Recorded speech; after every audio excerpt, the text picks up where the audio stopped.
See, you will be saved, just hold on.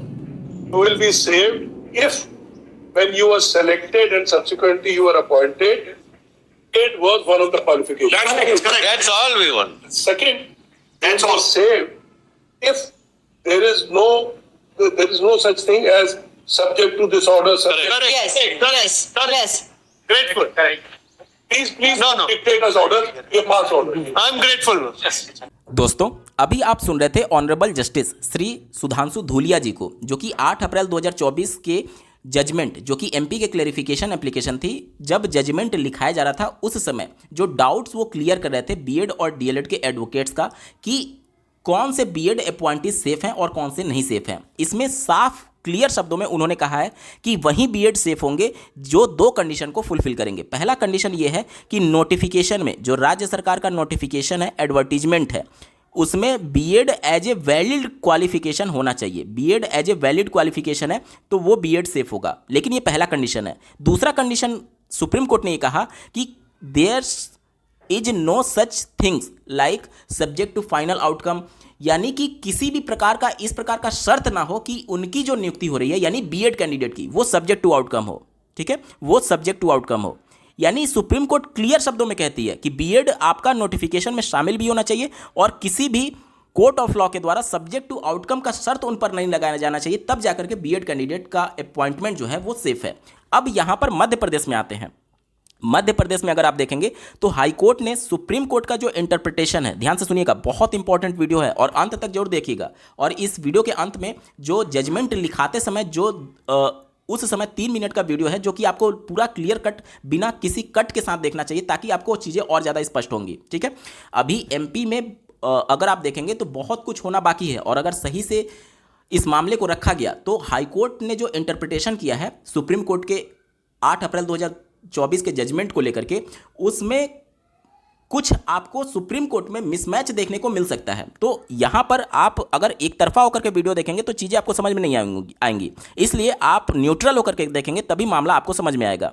यहाँ पर 2 प्रकार से सब्जेक्ट टू आउटकम हो सकता है, क्योंकि सुप्रीम कोर्ट ने जब ये मामला क्लियर किया, अभी आपने वीडियो में भी देखा, उन्होंने साफ तौर पर कहा कि बीएड वैलिड क्वालिफिकेशन होना चाहिए, पहली शर्त है, और दूसरा उस पर किसी भी प्रकार का सब्जेक्ट टू आउटकम का शर्त नहीं लगा होना चाहिए। अब 2 प्रकार से सब्जेक्ट टू आउटकम हो सकता है, ध्यान से सुनिएगा, 2 प्रकार से हो सकता है सब्जेक्ट टू आउटकम। पहला कंडीशन ये हो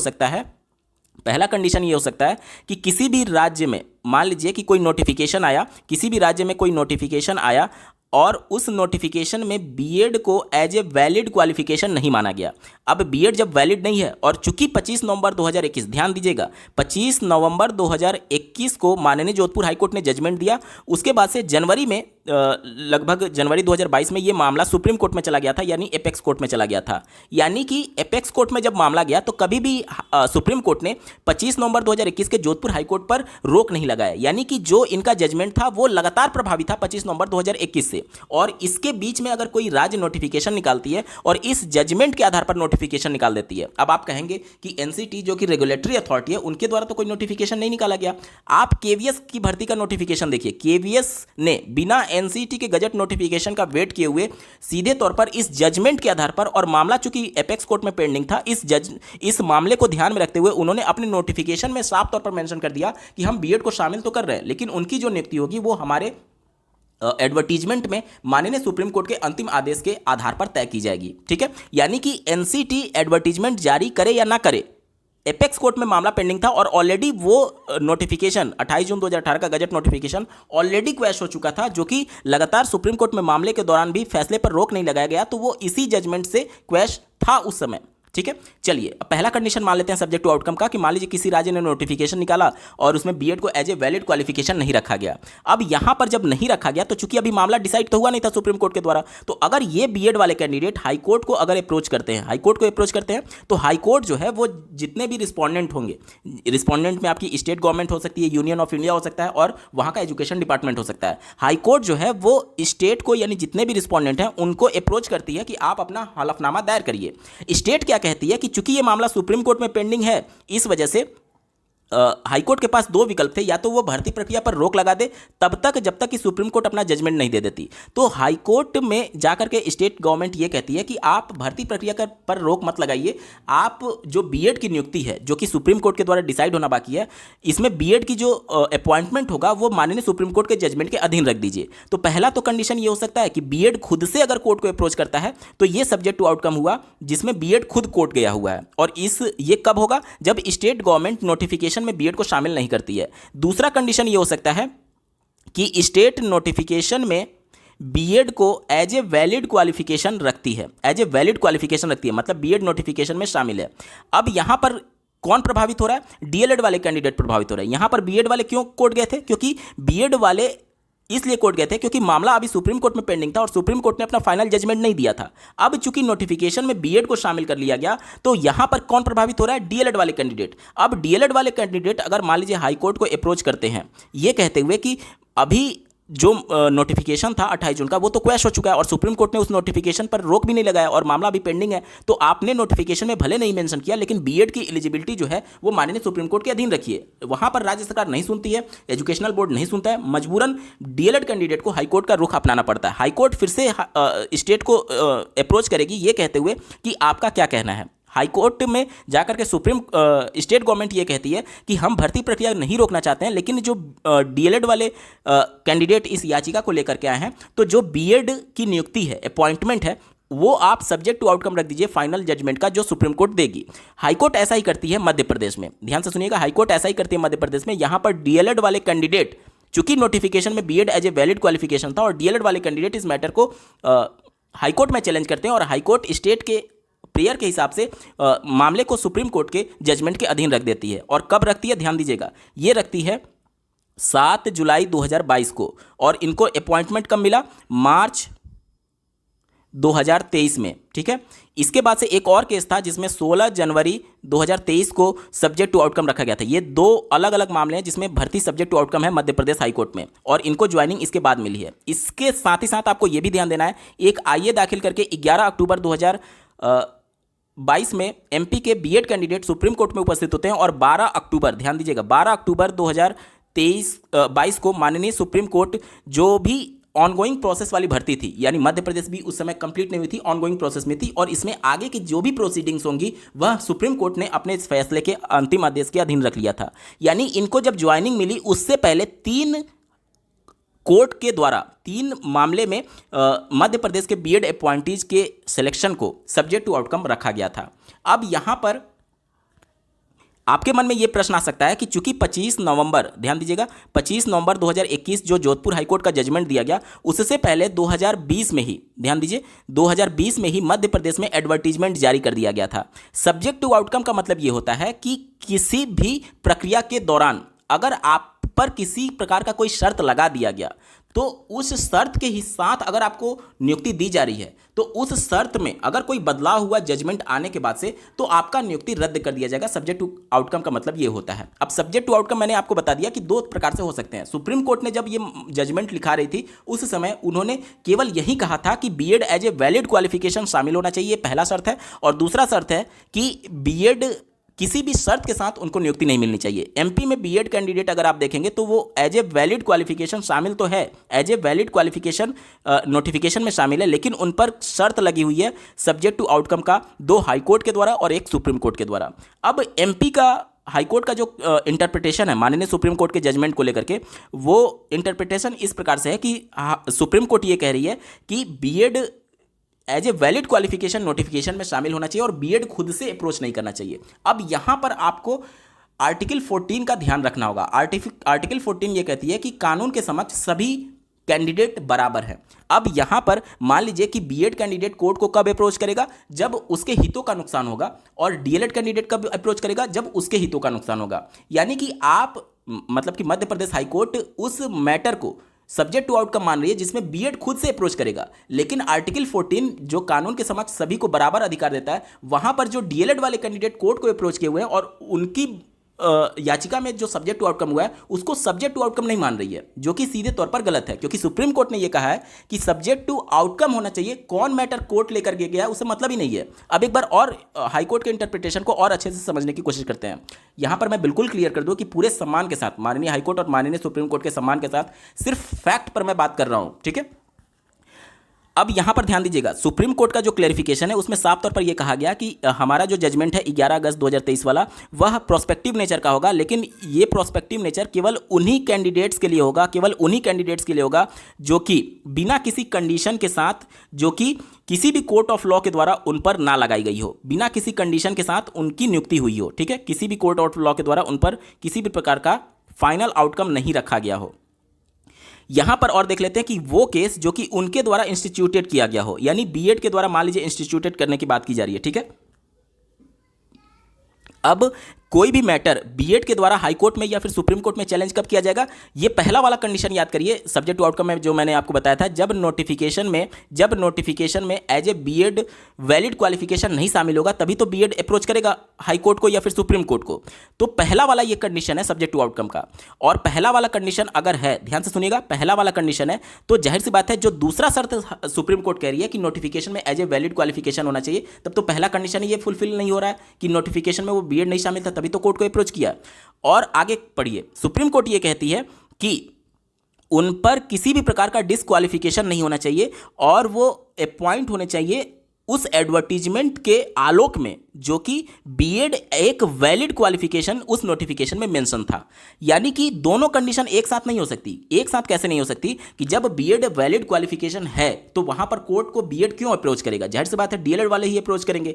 जब बीएड कोर्ट को अप्रोच करेंगे इसका मतलब ये हो गया कि वहां पर बीएड नोटिफिकेशन में शामिल नहीं था। जब बीएड नोटिफिकेशन में शामिल है तो कोर्ट को थोड़ी अप्रोच करेगा। तो यहां पर इंटरप्रिटेशन को लेकर के थोड़ा सा कंफ्यूजन जरूर है, जिसकी वजह से मध्य प्रदेश में जो जजमेंट आया हुआ है वो इस प्रकार का आया हुआ है। तो इंटरप्रिटेशन अगर हाई कोर्ट जिस प्रकार से कर रही है, अगर वो सही है तब तो बीएड सेफ रहेगा। लेकिन अगर ये मामला सुप्रीम कोर्ट में जाता है और सुप्रीम कोर्ट ने जिस प्रकार से इंटरप्रिटेशन किया है उस हिसाब से अगर इसको सही से जस्टिफाई किया जाए तो यहां पर निश्चित तौर पर चीजें बदल सकती हैं। यहां पर थोड़ा सा और समझते हैं। यहां पर सुप्रीम कोर्ट साफ तौर पर कह रही है कि बीएड जब वैलिड क्वालिफिकेशन होना चाहिए, तब यहां पर सिंपल सी बात है बीएड वाले कोर्ट को क्यों अप्रोच करेंगे। यानी इस जजमेंट में सुप्रीम कोर्ट ने दबे हुए शब्दों में उन दोनों प्रकार के सब्जेक्ट टू आउटकम को एक्सप्लेन करने की कोशिश की है जो कि मैंने वीडियो में आपको बताया। पहला कंडीशन ये हो सकता है कि जहां पर राज्य सरकार ने subject to outcome high court ने इस वजह से रखा क्योंकि नोटिफिकेशन में BEd as a valid qualification नहीं था, और बीएड जब खुद से अप्रोच किया तो वो पहला सब्जेक्ट टू आउटकम हो सकता है। और दूसरा क्या हो सकता है कि BEd as a valid qualification था और वहां पर डीएलएड वाले कैंडिडेट, ध्यान से सुनिए, वहां पर डीएलएड वाले कैंडिडेट कोर्ट को अप्रोच करते हैं और वो कोर्ट इस भर्ती को सब्जेक्ट टू फाइनल आउटकम रखती है, तो वो भी सब्जेक्ट टू आउटकम माना जाएगा। और सुप्रीम कोर्ट साफ तौर पर कह रही है कि केवल भर्ती में शामिल होना मात्र, ध्यान से सुनिए, इसी जजमेंट में अगर आप देखेंगे तो यहां पर सुप्रीम कोर्ट ने कहा है, देखिए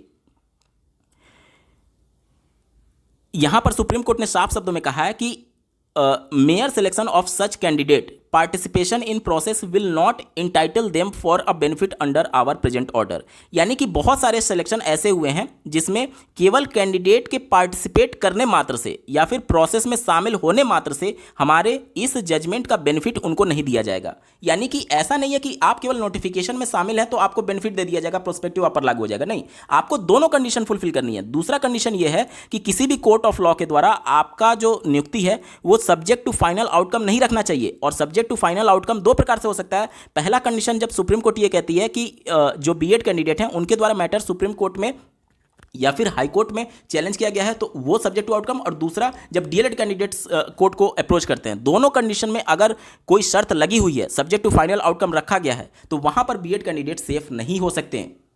अब सुप्रीम कोर्ट ने जो पूरा उनके द्वारा जब जजमेंट लिखाया जा रहा था तो क्या क्या चीजें हुई उस वीडियो को आप देखिए, और बीच बीच में मैं आपको एक्सप्लेन करता रहूंगा कि एक्चुअली क्या चीजें हो रही हैं और क्या सुप्रीम कोर्ट इंटरप्रेट कराना चाह रही है दोनों पार्टीज को। The fact that, for the reasons which we have indicated above, we hold that the judgment delivered by this bench on 11th August 2023 shall be in prospective in operation, but only those candidates who were appointed without any qualification imposed by any court of law and were in regular employment will Without any disqualification. without any disqualification, And the B.Ed. where their Just hold on. notice of advertisement specified B.Ed as a qualification, Shall be retained. their services shall not be disturbed because of this judgment. Subject to this judgment, they shall not be Subject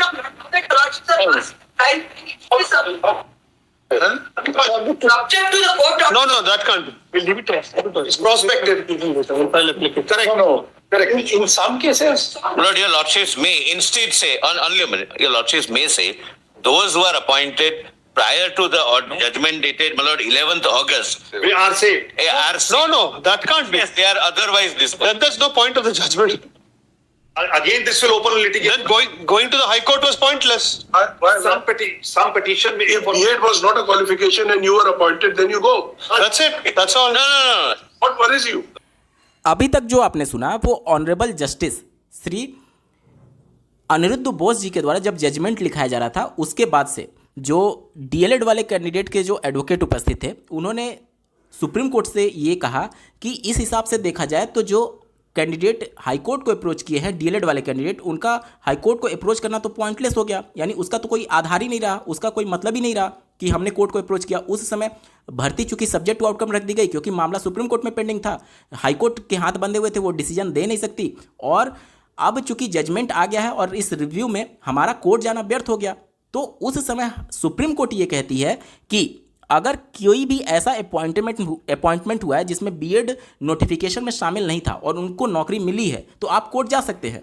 यानी कि सीधा पहला condition जो मैंने आपको बताया subject to outcome का मतलब कि नोटिफिकेशन में state government BEd as a valid qualification शामिल नहीं करती है और वहां पर बीएड कैंडिडेट कोर्ट को अप्रोच करते हैं और कोर्ट ने उन्हें शामिल करने के लिए रिस्पोंडेंट यानी राज्य सरकार को निर्देशित किया, राज्य सरकार ने नोटिफिकेशन में शामिल किया, लेकिन उन बीएड कैंडिडेट की जो अपॉइंटमेंट है वो सब्जेक्ट टू आउटकम रखी गई। तो उस वाले मैटर पर सुप्रीम कोर्ट के ऑनरेबल जस्टिस श्री सुधांशु धूलिया जी कह रहे हैं, जो कि आपने अभी तुरंत वीडियो में सुना, कि अगर इस प्रकार की कोई अपॉइंटमेंट हुआ है जिसमें BEd as a valid qualification नहीं था लेकिन हाईकोर्ट या फिर किसी भी कोर्ट के द्वारा उनको शामिल किया गया और उनको नियुक्ति दी गई, उनके लिए आप कोर्ट जा सकते हैं। यानी पहला कंडीशन जो मैंने आपको सब्जेक्ट टू आउटकम बताया था। आगे आप सुनिए।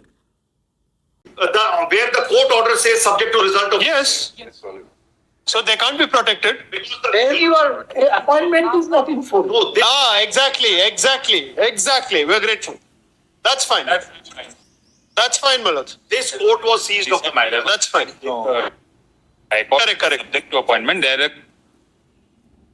because all the MP High Court also said that all these appointments are subject to the final outcome. Present application stands disposed of in the above terms. आगे के वीडियो में अभी आपने सुना कि माननीय हाईकोर्ट को जब डीएलएड वाले कैंडिडेट अवगत ये कराते हैं कि फिर इस हिसाब से जो हम हाईकोर्ट में अप्रोच किए थे वो तो व्यर्थ हो गया, तो फिर सुप्रीम कोर्ट में ऑनरेबल जस्टिस अनिरुद्ध बोस जी के द्वारा ये कहा जाता है कि वो जो अपॉइंटमेंट हुआ है जो कोर्ट के द्वारा सब्जेक्ट टू आउटकम था वो फुल नहीं माना जाएगा। मतलब कहने का मतलब कि वो अपॉइंटमेंट अभी कंप्लीट नहीं मानी जाएगी और चूंकि उनको नियुक्ति सब्जेक्ट टू आउटकम दिया गया था इस वजह से उनको राहत भी नहीं दी जा सकती है। ठीक है, एमपी हाईकोर्ट में भी इसी प्रकार का मैटर है। एमपी हाईकोर्ट में भर्ती ऑलरेडी सब्जेक्ट टू आउटकम था, वो डीएलएड के एडवोकेट ने वहां पर सूचित कराया। उसके बाद से ऑनरेबल जस्टिस ने साफ कहा कि भर्ती कंप्लीट नहीं है। भर्ती कंप्लीट करने का मतलब कि उनका अपॉइंटमेंट जो है वो फुल नहीं कंप्लीट नहीं माना जा सकता। इसका मतलब कि उनको नियुक्ति शर्त के साथ दी गई है और शर्त के संबंध में सुप्रीम कोर्ट ने साफ शब्दों में कहा है कि दो कंडीशन है जिसमें बीएड सेफ हो सकता है। पहला, BEd as a valid qualification होना चाहिए और दूसरा, उन पर कोई शर्त नहीं लगाना चाहिए। तो सब्जेक्ट टू आउटकम ये जरूरी नहीं है कि बीएड ही कोर्ट को अप्रोच करे। सब्जेक्ट टू आउटकम का मतलब ये भी होता है कि डीएलएड भी कोर्ट को अप्रोच कर सकता है। दोनों कंडीशन में अगर भर्ती सब्जेक्ट टू फाइनल आउटकम रखी गई है तो वहां पर बीएड कैंडिडेट सेफ नहीं हो सकते। दोस्तों, अब मैं समझता हूं कि आपके सभी डाउट्स क्लियर हो गए होंगे। For the reasons which we have indicated above, we hold that The judgment delivered by this bench on 11th August 2023 shall be in prospective in operation, but only those candidates who were appointed without any qualification imposed by any court of law and were in regular employment will Without any disqualification. without any disqualification, And the B.Ed. where their Just hold on. notice of advertisement specified B.Ed as a qualification, Shall be retained. their services shall not be disturbed because of this judgment. Subject to the Subject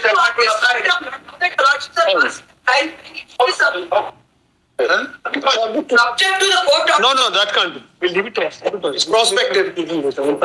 Correct. No. In some cases, My Lord, your lordships may instead say, only a minute, your lordships may say, those who are appointed prior to the judgment dated, my Lord, 11th August, We are saved. are No, that can't be. yes, they are otherwise disqualified. Then there's no point of the judgment. Again, this will open litigation. Then going to the High Court was pointless. Some petition may. If B.Ed was not a qualification and you were appointed, then you go. That's it. That's all. No. What worries you? Where the court order says subject to result of. Yes. So they can't be protected. where your appointment is not in full. No, Exactly. We're grateful. That's fine.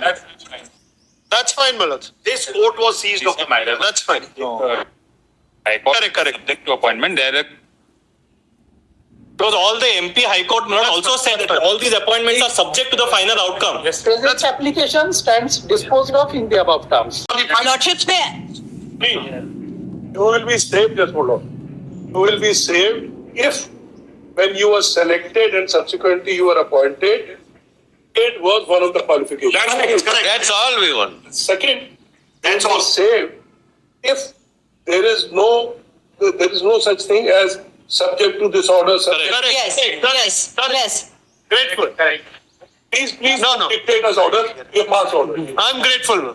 ये पूरा video है बिना किसी cut के जो अभी आप सुन रहे थे। तो अब मैं समझता हूं कि जो भी आपके डाउट्स होंगे कि सब्जेक्ट टू आउटकम का एक्चुअल मतलब क्या होता है, वो जरूरी नहीं है कि वो बीएड ही कोर्ट को अप्रोच करे। बीएड कोर्ट को अप्रोच करेगा तो पहली कंडीशन है कि वहाँ के राज्य सरकार बीएड को as a valid qualification notification में शामिल नहीं करती है, तब वो कोर्ट को अप्रोच करके, वो पहला कंडीशन हो गया सब्जेक्ट टू आउटकम का। और दूसरा, अगर BEd as a valid qualification शामिल है तो बीएड थोड़ी अप्रोच करेगा, वहाँ पर डीएलएड अप्रोच करेंगे। दोनों कंडीशन है वो सब्जेक्ट टू आउटकम के ही अंतर्गत आएगा। ऑनरेबल जस्टिस ने साफ शब्दों में कहा कि किसी भी प्रकार की इस प्रकार की शर्त नहीं होनी चाहिए। पहला, दो कंडीशन फुलफिल करेंगे तभी सेफ होंगे। पहला, BEd as a valid qualification होना चाहिए, और दूसरा, किसी भी प्रकार की शर्त नहीं होनी चाहिए। तो जरूरी नहीं है कि सुप्रीम कोर्ट को या फिर हाई कोर्ट को बीएड ही अप्रोच करे। अगर डीएलएड भी अप्रोच किया है और वो भर्ती सब्जेक्ट टू आउटकम रखी गई है तो वहां पर बीएड सेफ नहीं हो सकता है। इस वीडियो को देखने के लिए आपका बहुत बहुत धन्यवाद। भगवान करे आपका दिन शुभ हो।